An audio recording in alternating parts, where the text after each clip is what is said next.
Morning news. Hello.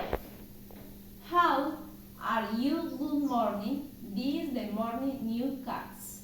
El Mañanero. Broadcasting from the municipal of Puerto Concordia. Caterina Garzón Bolaños, Grace, you. We start with the breaking news with attracting attention in Greece days. In the departments of Cesar.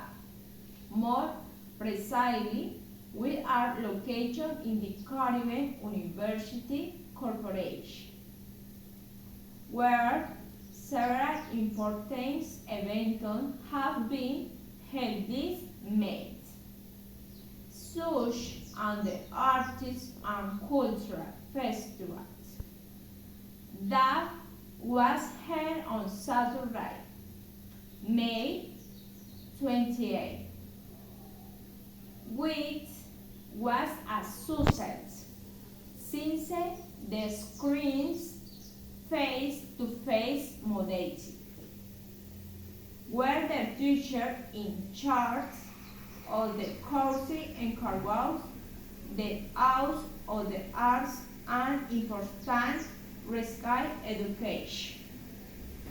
They carry out the activities what they want is for the teacher being training to the successful in the strength professional profile.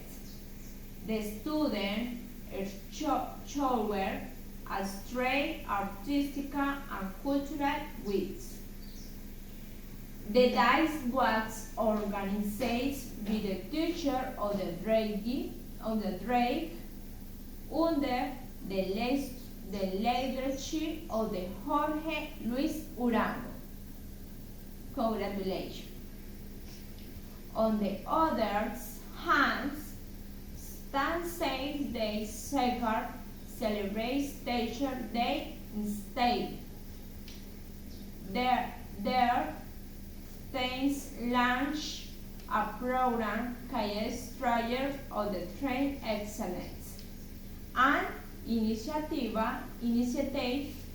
led by the Academy Vice Presidents.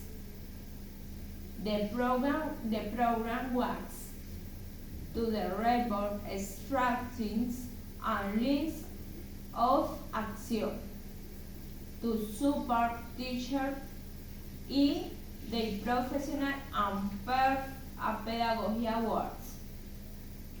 There was also a conference on the pedagogical